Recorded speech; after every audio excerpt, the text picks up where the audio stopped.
Culinary medicine is a way of teaching nutrition by using food. So when a patient asks, how can we eat more healthy? We're teaching the medical students as well as physicians how to answer that. I started my culinary medicine through 4-H, which is an agricultural club for kids, and I started doing demonstrations. And my demonstration was how to cook vegetables so that they maintain more nutrients. And I did that by cooking them waterless. What I started as an 8-year-old, I still do today, and it's been a really fun career.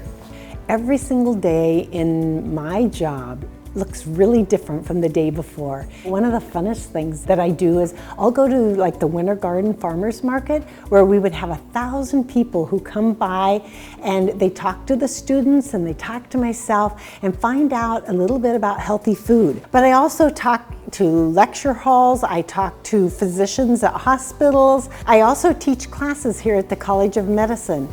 So many times produce is wasted. We waste tons and tons of produce in this country because it's not quite perfect or it doesn't look quite right.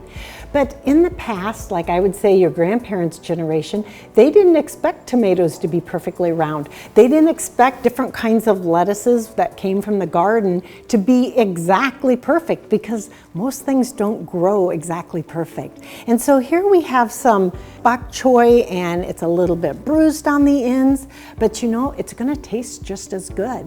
So combining all these different produce, even if they're not perfect, it has a big impact on our environment. When we teach a class of 100 med students, we hope that they will go out and they'll teach thousands and thousands of patients. Their patients are going to teach their families, they're going to teach others, and we are going to spread the news of how to eat healthier with the foods that we have and the things we grow here in Central Florida. I think that my favorite food ingredient has probably got to be wheat, because we used to grow wheat and then we would get it, we would grind it and make it into bread. And the amazing thing that I found is we don't have to use yeast. All over in the air are wild yeasts, and we can capture those yeasts in a jar and turn it into a sourdough bread. And this is a culinary medicine technique because sourdough breaks down the gluten bonds. So people who are intolerant to gluten are more likely to be able to eat sourdough and not have a problem with it. The number one thing I can recommend would be for families to share a meal together. Because when you share a meal together, it's good for the emotional health, it's good for your physical health, and it's also good for the relationships and bonding around the table.